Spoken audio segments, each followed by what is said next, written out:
Dan, are you in a cab? I am, but I can take notes and I'll be home in 10 minutes or so. Okay. Yeah, I'll be prepared. Okay, thank you. That's something we couldn't do 30 years ago. No. Call We're in good from to a go. payphone. With enough quarters.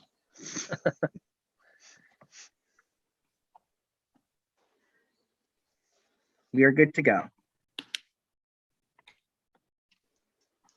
All right, hold on, because I can't see my.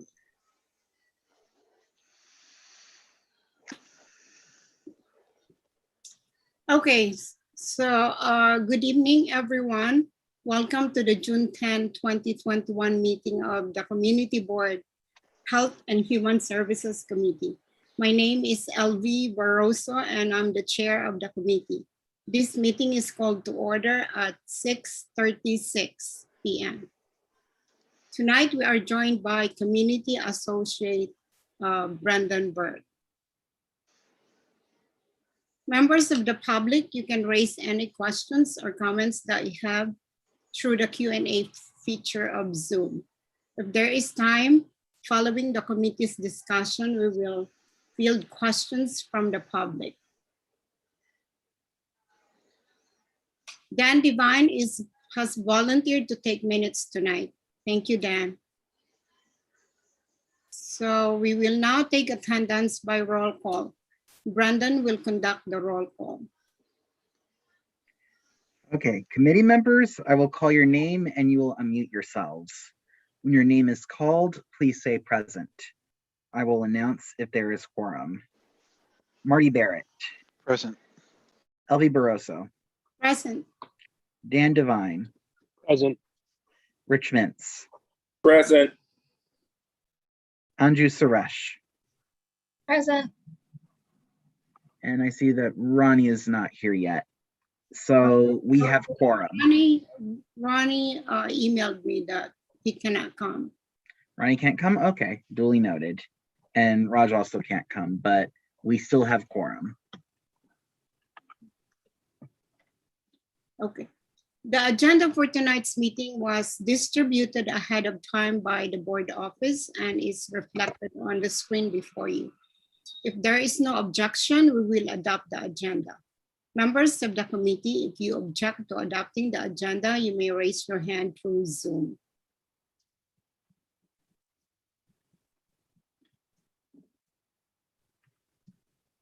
Seeing no objections, the agenda for tonight's meeting is adopted.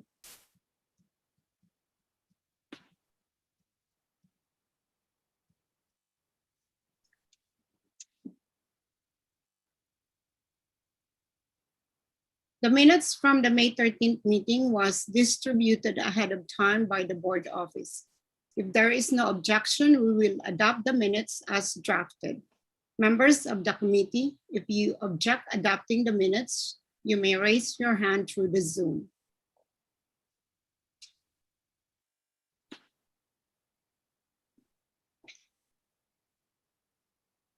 Seeing no objections, the minutes from the May 13th meeting are adopted. They will soon be available on the community board website.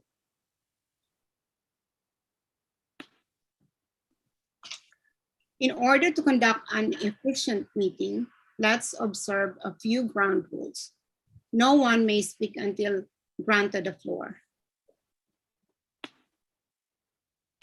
The committee members, if you have a question about committee business or wish to make a motion, please raise your hand through Zoom. If you click the participants icon, the participants panel should appear and you should find the raise hand function there. If you still have technical difficulty, you may click the chat icon and relay your difficulty. The chat function should not be used for committee business or questions about agenda topics. All such remarks should be made on the record by raising your hand through Zoom. Chat should only be used to alert us to any technical difficulties you are having or to state in writing information that was already stated aloud on the record during the meeting. When a committee member is given the floor to speak, I will identify you and you can unmute yourself so that you can speak. We are required by executive order to create a verbatim transcript of the meeting. So please keep your questions and comments succinct and germane to the discussion. Tonight's agenda, the first one is the discussion on legislation regarding nurse staffing at hospital and nursing homes in New York State.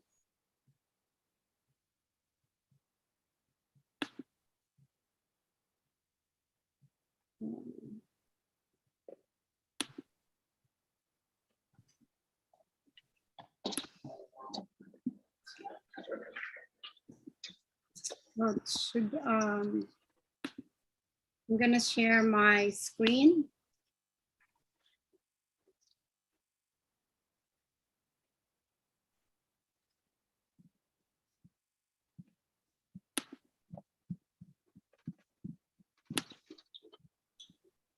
Okay, does everyone see?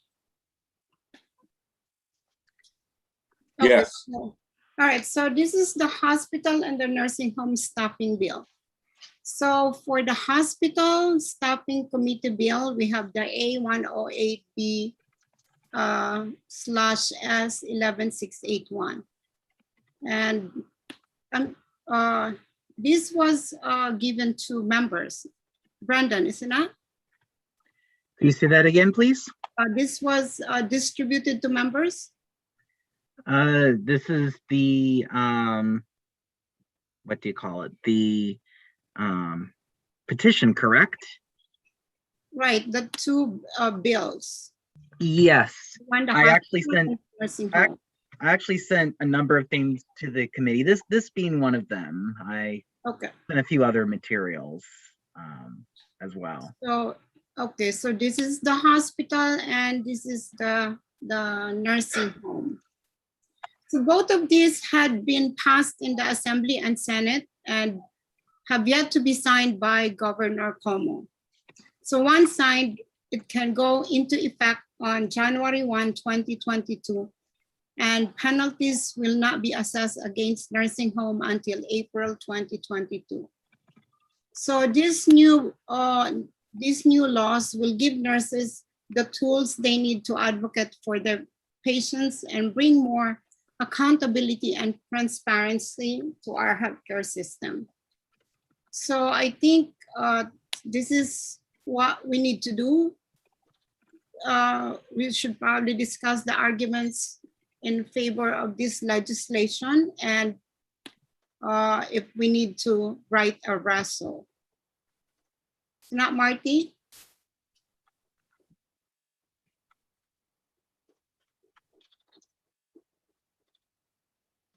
Do we know if anybody is against it?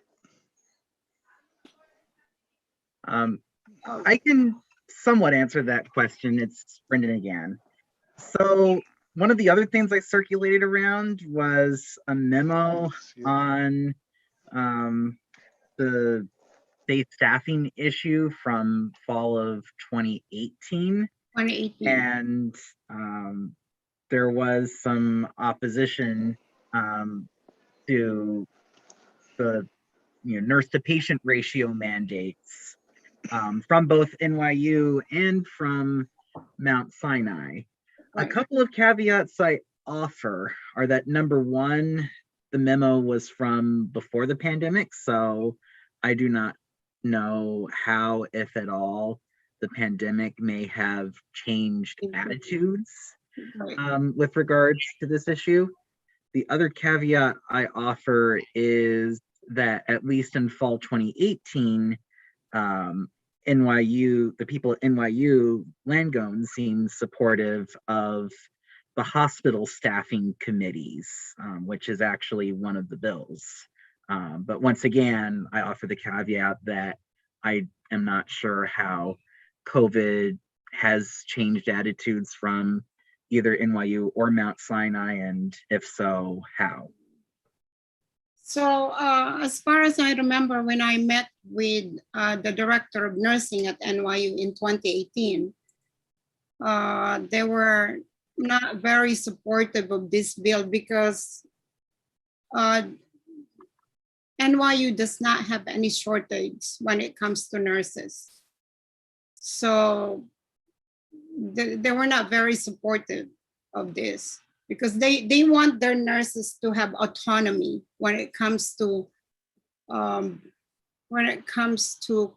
case management of patient, whether they need more nurses in the floor or not. So, you know, that was 2018. But that director that I met retired in 2019. So who knows, the new director will be more, how would I say, I will be more convinced about this staffing bill. So, but how do we go about this, Marty? Do we write a resolution to support this bill? You know, it would be, whereas, this is a situation, whereas this is the situation, that there's that there is not a shortage, but we have to know that there is not a shortage. I remember in the 80s or so, there was a huge shortage of nurses, and we looked everywhere to get nurses to come in.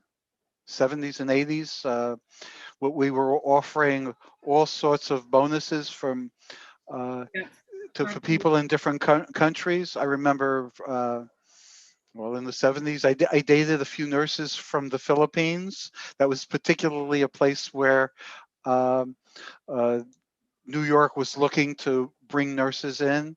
The Philippines, the Caribbean islands, and Africa were particular places where we made offers for individuals to come. If there would be a nursing shortage, that would be having this kind of law would be problematic. The Greater New York Hospital Association is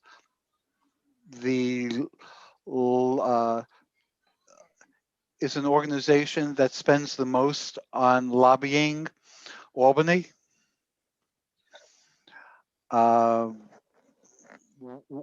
What they see and how they see it might be the end of it or the beginning of it. But we certainly could write up a resolution, but we need to have some facts to indicate in the whereas, such as not enough nurses reduces care, things to that effect. So we should have some statistics to support. We definitely need statistics to make a resolution worthwhile. Just the fact that the Assembly and Senate passed the resolution doesn't necessarily mean that there's anything behind it except somebody's idea that it should be. I see, but what about in our district? We don't have any shortage of nurses. That's why NYU was adamant in supporting it. So what data can we put? I mean, I thought we were against this a couple of years ago. Well, it's not being against, but it was not supported by NYU and Mount Sinai. So we didn't pursue in writing anything. Because before writing a reso at that time, when I was the chair of Health and Education Committee, we met with NYU and Mount Sinai. But again, they were not supportive of it because they don't have, or they didn't have any shortage of nurses. They don't need to have this bill. I guess how does having a shortage of nurses mean that we should have a bill requiring more nurses? Isn't it a supply issue, not a demand issue? That is a very good question. I think both. Well, I'm certainly all for having enough nurses, having a long stint in New York Presbyterian 13 years ago. It was the nurses that kept me alive. The doctors came and went, but it was the nurses that were particularly helpful in my beating the 8% chance of living that I had. I would be all for this, but again, we need facts insofar as care, the care that patients have by having the proper quotient of nurses. And I think this is more applicable in nursing home, because if you go to any nursing home outside Manhattan, the ratio of the nurse is 1:40. Wow. Which is insane. That's terrible. It's terrible. You know, in Manhattan, you can see like 1:8 or 1:10. Some in the outskirts, 1:20. But more outside is about 1:40. Because I know of a nurse that works in the nursing home, and that's what she said, 1:40. So that's insane. In congregate care facilities such as mental health facilities, developmental disabilities, there are specific quotients that are required. I know, like for mental health, the JCO out of Chicago or wherever they are, they do audits for every facility to determine everything from there's enough sprinklers, there's the right doors, there's the right staffing, and there's a specific quotient. In developmental disabilities, similarly, there's specific quotients insofar as resident to staff. Yeah. Having those, being able to find the specifics in those quotients could be a couple of the whereases in this as well. Whereas if there's this requirement for these kinds of people, there should be that requirement of nursing. That's a that's a link there. That there is not a nursing shortage could also be a whereas. That there are X number of nurses available in New York State or New York City. Well, we're all resolutions that we pass really should focus on CV6, even if it's statewide, even if it's to go citywide or statewide.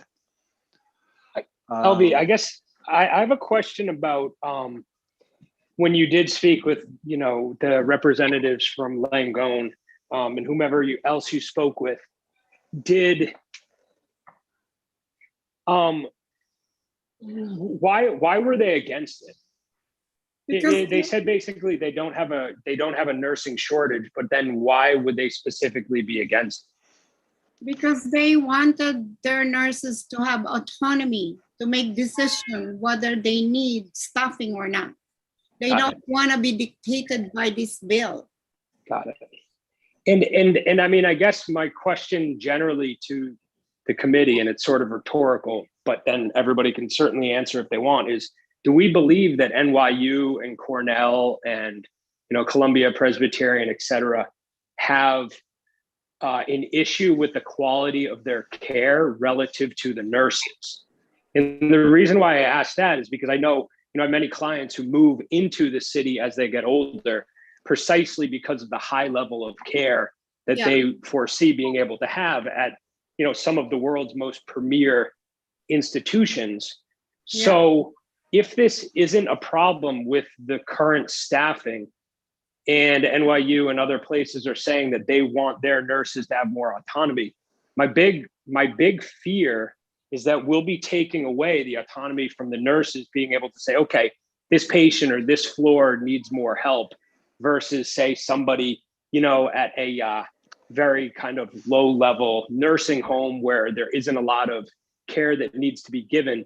They'll have to have an onerous amount of staffing, whereas some trauma wards or other places like that, you know, won't necessarily be able to kind of shift the nurses towards that.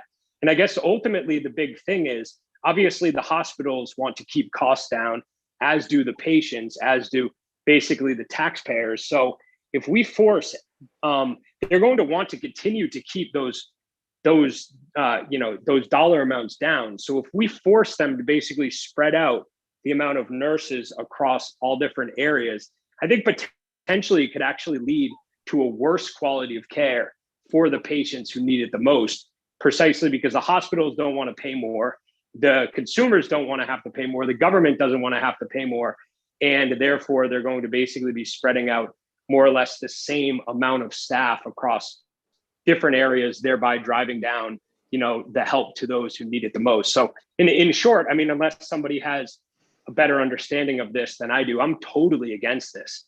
I think it really hurts the patients. I think it really hurts the nurses, you know, and it potentially drives up costs as well. That's a really good point. That's what actually they were saying. They don't want to compromise the quality of nursing care. So that's why, you know, they leave it to the nurse managers to make a decision on whether they need additional staffing or not. That was the debate that they were saying. That's why they didn't want to support this bill. That's why I couldn't do anything at that time, you know, because, you know, it's true. What you're saying is true. The quality of care at NYU, Presbyterian, and Cornell, they're excellent. You know, based on JCO, they're excellent. So that's why they did want to support this bill, because this bill applies more to the outskirt hospital with shortage of nurses, you know. Is it a problem that is it a solution to a problem that doesn't exist? That's, you know, that's the real question. You know, like this isn't a political thing, but as what's going on around the country with all these new voting suppression laws that are supposedly fixing problems about fraud that didn't exist. Is this a solution that whoever drew up the bills was developing while there really isn't a problem that it's solving? Another thing that really concerns me too is not only, you know, obviously we mostly focused on what's going on in Manhattan and the excellent quality of literally world-class, best of the best care that most people receive at the hospitals here. But what also concerns me even more so is in a lot of the more rural areas, they have major staffing problems. Yeah. And a lot of the more rural hospitals have had to close down, have had to consolidate, et cetera. So I wonder if this is the type of thing, especially given the lower Medicare reimbursements versus private healthcare and, you know, more impoverished rural areas having a higher amount of patients on Medicare or Medicaid. If this could ultimately basically force a lot of those hospitals into bankruptcy, further impoverishing already, understaffed, treated communities, I think that could be a real problem as well. Yeah. Yeah. I will. So especially for like rural, and as you mentioned, Dan, for community health centers effectively. So for clinics that service specifically Medicaid and Medicare patients, or Medicaid patients and those who are uninsured, they're moving more towards like because they struggle to bring in like full-time staff, especially on the physician side as well, being able to pay them sufficiently because a lot of these are nonprofits, enticing them to come to a more rural area after like going out and getting their doctorate. So they're moving towards like more of a nurse-centered model because they don't have enough family physicians to go around. Just as I thought as a point. Actually, I had a question as to just to like take a step back. I wanted to get like a little bit of context as to how this bill in particular became a highlight for us. There's a couple of other resolutions or bills in the state Assembly and Senate that I thought were particularly interesting that, like for instance, the New York City like Health Act. I'm just wondering that I would love to discuss as well, maybe in a later meeting, but I was wondering why this in particular is a highlight for us or has been brought to our attention.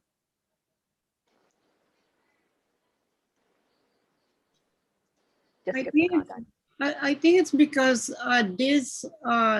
when it comes to nurses, the nurses wanted this to take effect. They wanted this to be in place because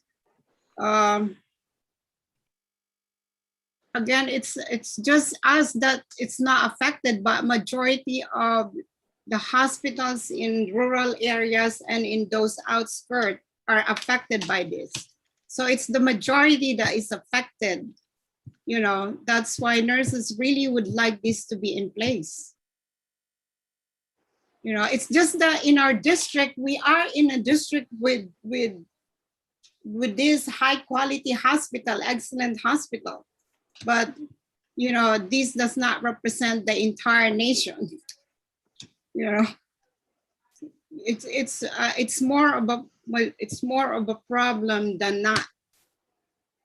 So nurses really would like to push this. Two of the co-sponsors are from our area. And yeah, Richard Gottfried and Linda Rosenthal. So, which is kind of interesting. Yeah. So let me show that one. Let me show the.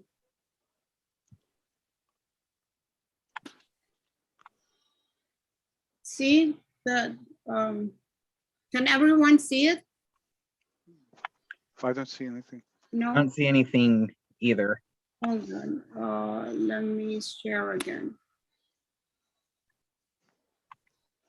Because Dick Gottfried is the chair of the committee. Oh, goodness. Hold on. Yes. Let me see if this is the one. Oh my God. No, it's not. If you need help sharing, if you need me to share something, I can share. Because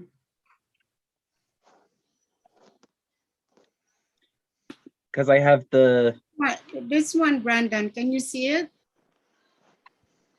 I don't see anything.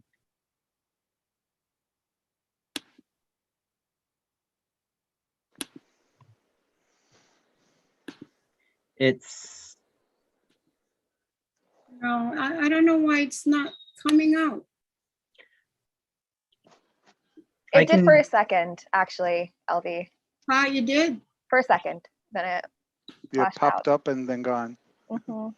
Are you trying to share one of the pieces of legislation, LV? Yeah, no, the original one. I'm trying to show the original one. I don't know why it's not coming out. Oh, something's up now. Yep. There, oh, gone. that was it, and then it went away. This one.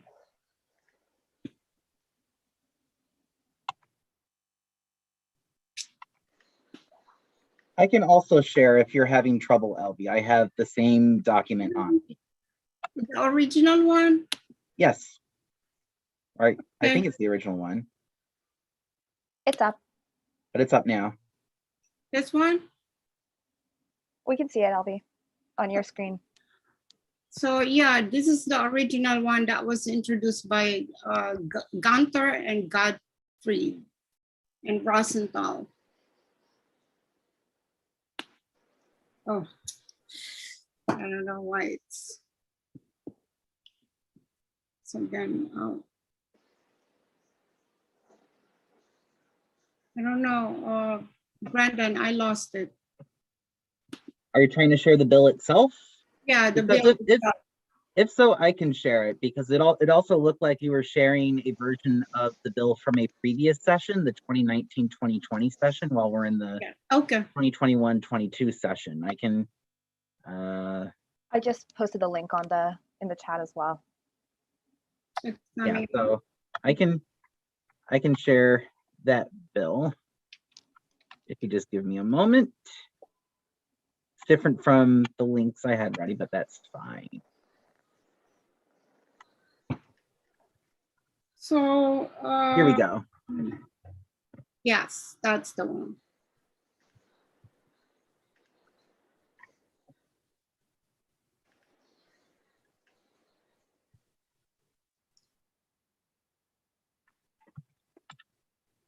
Epstein is a is one of the co-sponsors.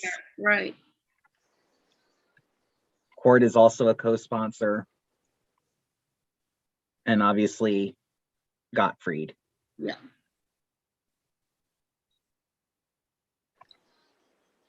So so what should we do?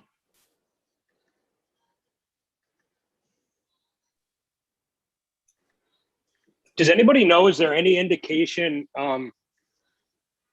what if the governor's inclined to sign this or not? If Governor Como, they're Yeah, because it's passed both houses, right?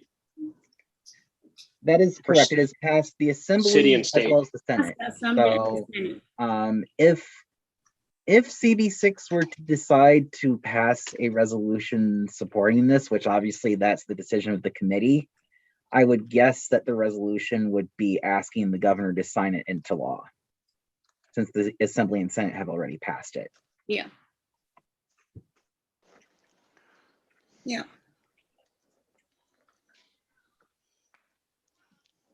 Once upon a time, we didn't deal with state bills since we're a city organization, and while we our resolutions do wind up in the hands of the state and sometimes federal elected officials, we had always just focused on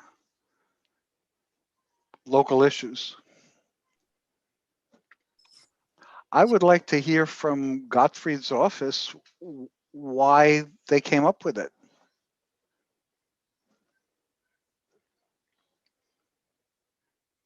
You know, what is, you know, like Andrew had said that there's, you know, in rural areas there's lots of problems, and without proper health care.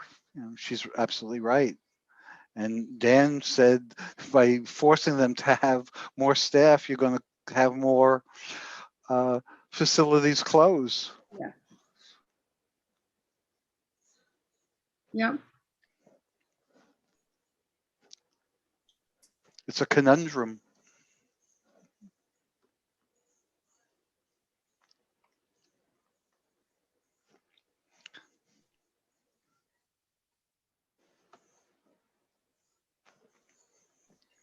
Is there any rush on this? No, not really. I mean, we can write the rest in September. So meantime, we can Can we have somebody from Gottlieb's office, Godfrey's office, address the committee?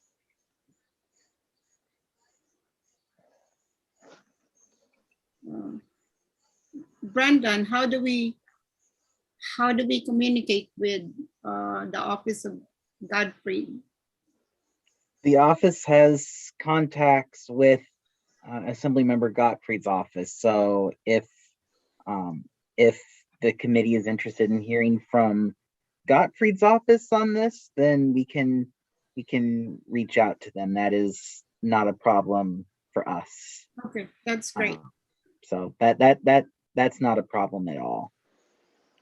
All right, so Then we could find out what they're trying to accomplish. You know, the different lines in there make sense in Yeah. the broad sense, but you know, as Dan said, Manhattan has the best medical care in the world, probably. excellent. One of the reasons why I would never retire outside of where I am right now. You know, Yeah. being 10 blocks from Presbyterian, you know, it's practically a home.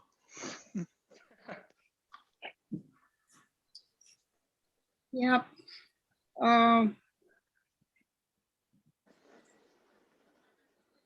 I can also try to meet with the new director of nursing and find out what their stand now about this bill.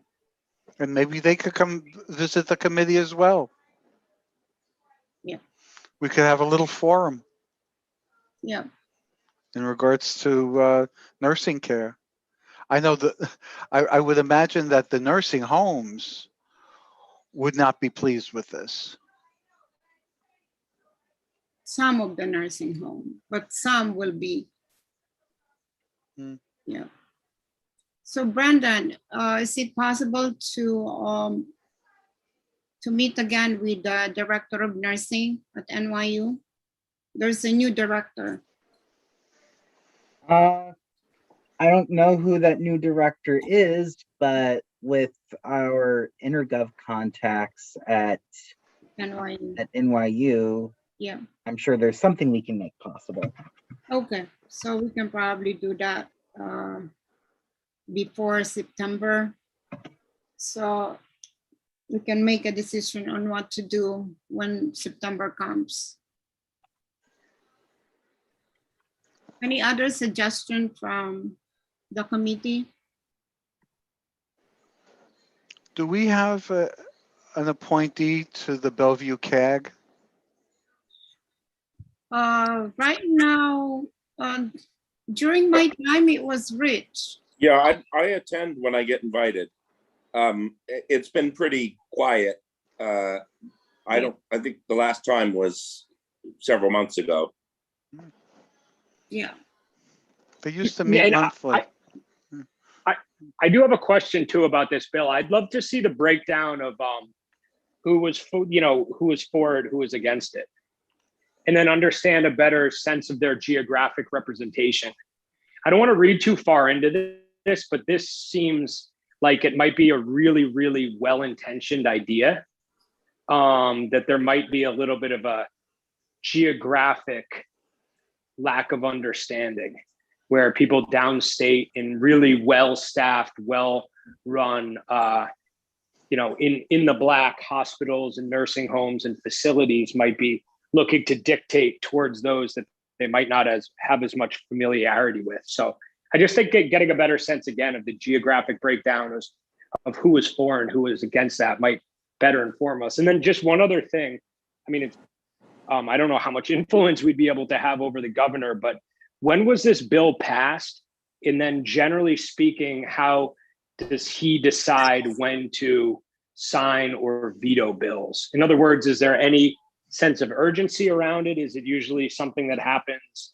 A lot of bills are passed at a certain time of year, because that also might determine how quickly we try to move on this.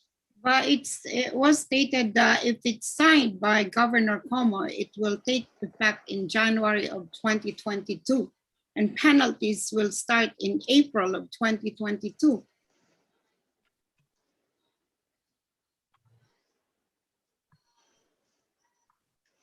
Almost all the sponsors, almost all of the Manhattan delegation are sponsors. I think that's pretty telling. Yeah, it really is. Okay, Just so- as context. Yeah, go ahead. Yeah, I was going to say, just to answer one of Dan's questions, I was just doing a little bit of research. Yeah. This bill passed the assembly by a vote of 144 to 5, which means that, there were a lot of upstate assembly members who voted for the bill if it passed by that sort of margin. So yeah, 144 to 5. That also means it's pretty bipartisan, just Very true. to add a little bit of color in there. Yeah. We don't see much the problem about this one, because again, we do not have shortage of nurses within our district, and that we have the best hospital within our district. But if you go out there, you will find out that this is better in place for them, because it's a big problem.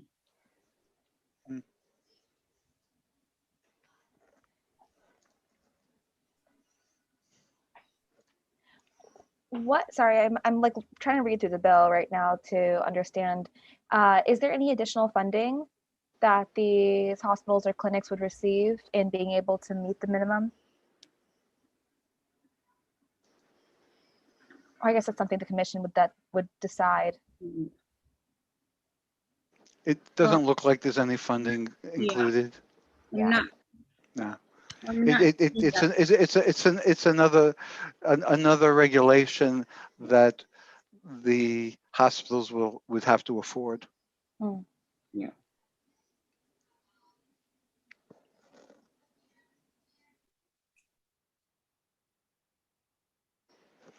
The state is really good on developing regulations that not-for-profits in particular have to foot the bill for the oversight.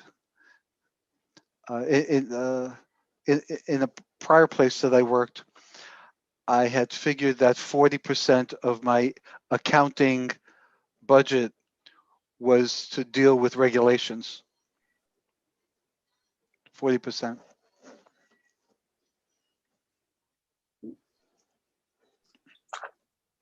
Big obstacle. Yeah. So, all right, so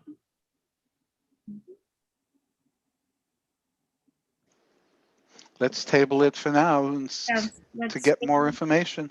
Yeah, let's get more information, more statistics, and again, we can try to meet with the nursing director of NYU to get their side, and we'll decide in September. But meantime, during the summer, let's get more information. So any one of you that have time to look, will all share the information. Okay, so let's go to the second, our second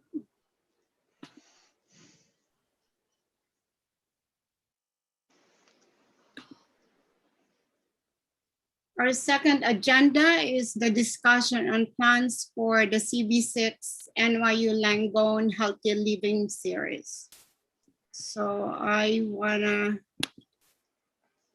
show Brandon, do you have that one, or should I share that one? Let me see if I can. Yeah, if you have it, you can share it. Yeah. I can also share it, but just give me a moment. This is, no, this is not the one. Why I'm not able to share. Okay, so is that coming out? Just give me a moment. I put it out, but does anyone see it? No, No? I'm sharing something now. Okay.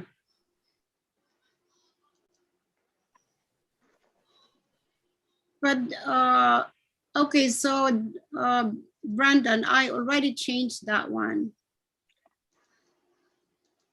Okay, well, I'm not certain as to how that one was changed. I've not received, this is the most up-to-date document I have. Okay, so let me see if let me see one more time if I can share mine.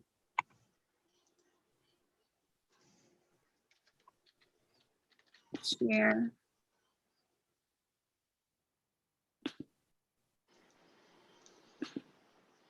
Okay.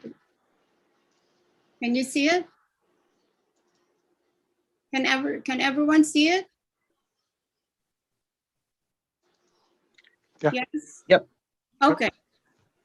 All right. So we had a meeting again with NYU and we've semi-finalized all of these already.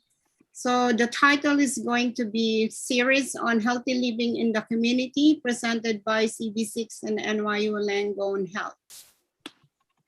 So, all right. So our first topic, we have a date already. September 29, is it not? Brandon? So our is correct. first one is September 29, and the topic is about COVID-19 vaccine long-term immunity and booster shots. We have two topics, and the second one is grief and family loss from COVID-19.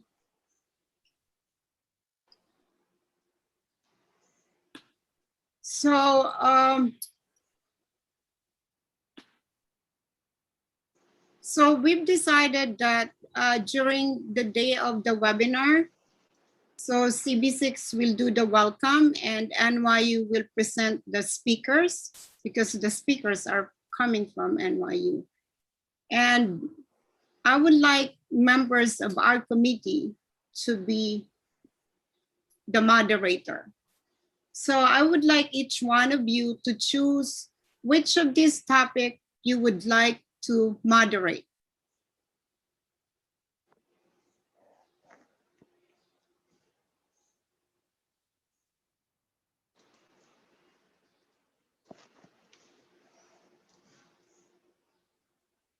So in September, we have the COVID-19 vaccine long-term immunity and booster shots and the grief and family loss from COVID-19. In October, we have mental health impact of COVID-19 on youth and adolescents and prevention and emergency for youth on vaping and marijuana use. In November, we have TB and COVID-19 and the importance and impact of cancer prevention and screening. In January, we have emphasis on sports health. February, catching early signs of Alzheimer and the care support program. The March topic, this might change because they couldn't find any speaker for this topic on health insurance enrollment. Just a question. So for September and October and November, is there going to be two events or are these going to be bundled up into the same event, different topics? Yeah, so every webinar, we have two topics. So that means we will have two speakers. Okay.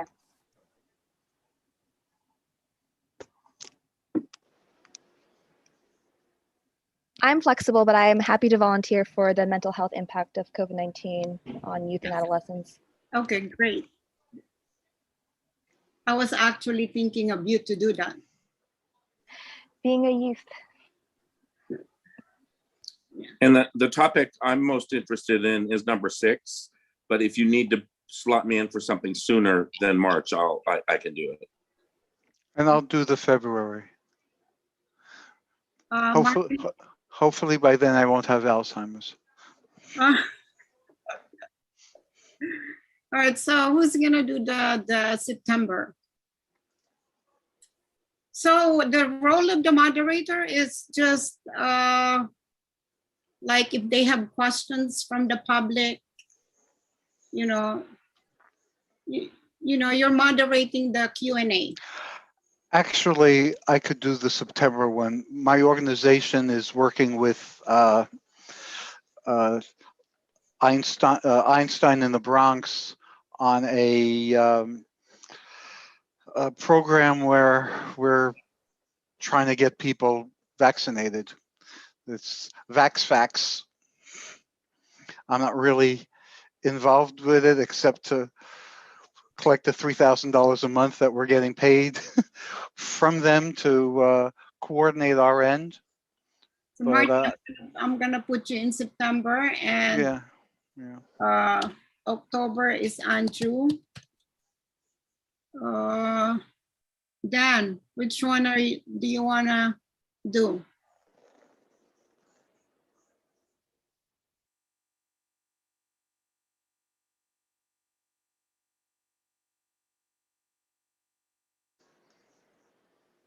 Dan, we can't hear you.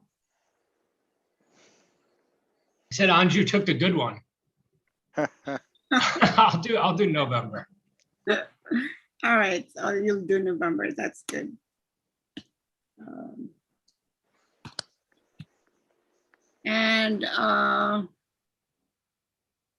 Smarty, you're still gonna want to do the Alzheimer? Sure, we don't have that many members of the committee to cover everything, so. Yeah. Rich, we're having a hard time finding speaker for the health insurance, but I'll put you there, okay?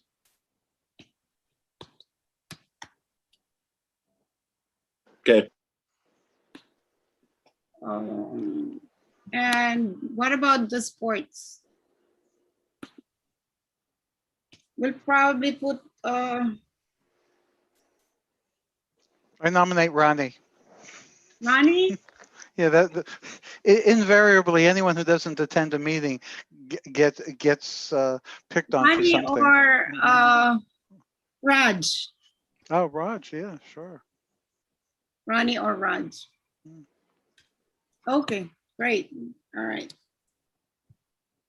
All right, so don't worry about moderating because Brandon is going to do a script for you. Is it not, Brandon? Yeah. Yeah. We aren't going to leave anyone involved in moderation without any sort of direction. We will make sure that everyone's roles are outlined before each of these events in the series so that come the day of each of these events, everyone knows what to do and how to do it, and that way things should go smoothly. So this is not throwing people out into the deep end. I'll put it that way. We're not going to do that to people. Yeah. Okay, so I think we're done with this one. I have a question for Andrew.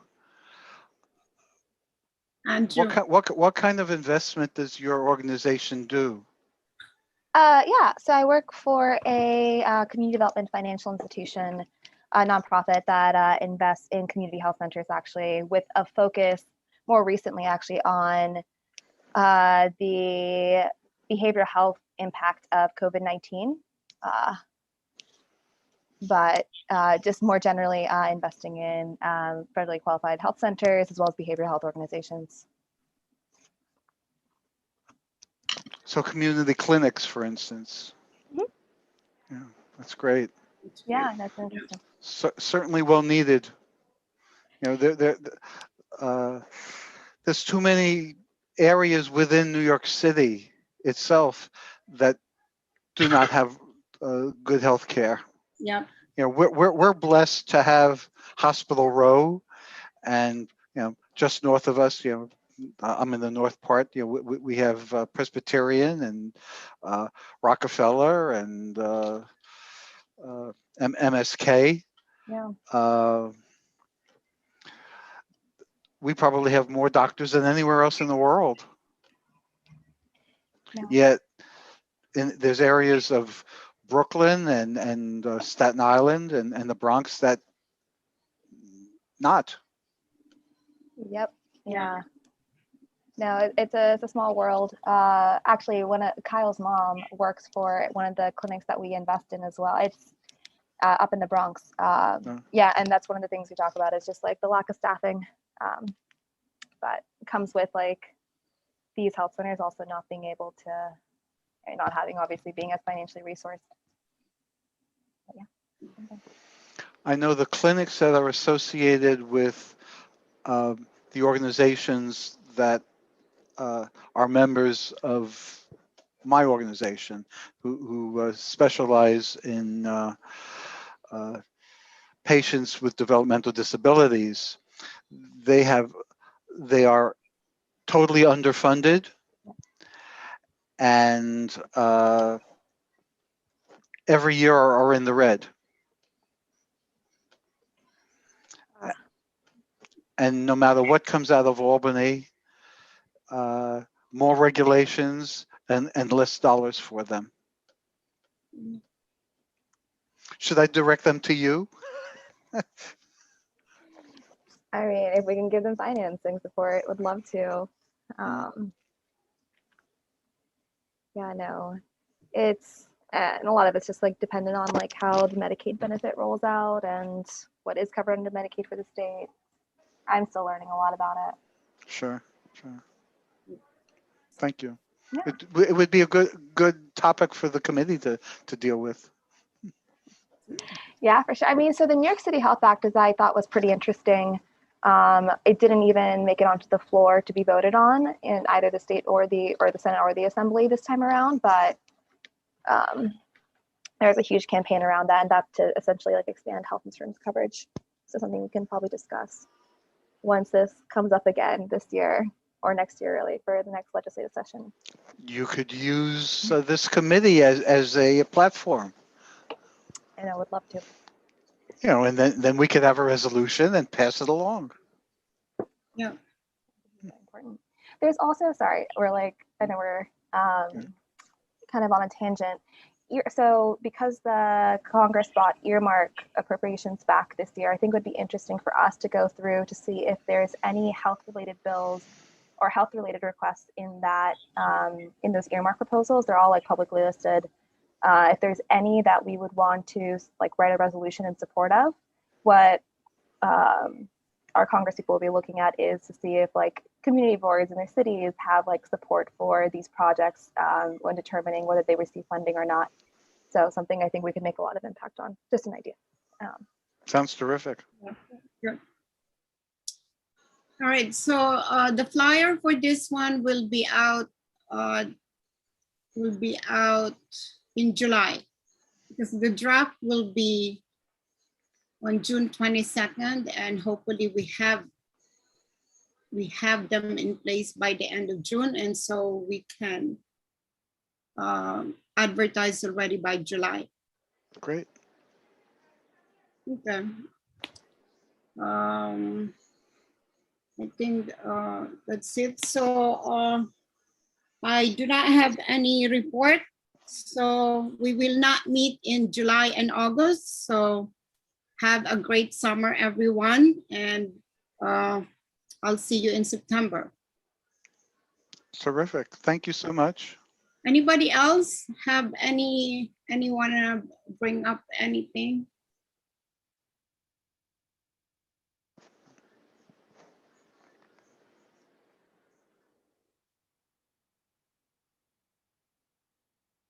Sounds good. And Dan, you have a short minutes to write. Very short. Okay, so if there's no objection, we will adjourn the meeting at 7:34 p.m. And again, thank you so much, everyone, for all your support. And again, it's a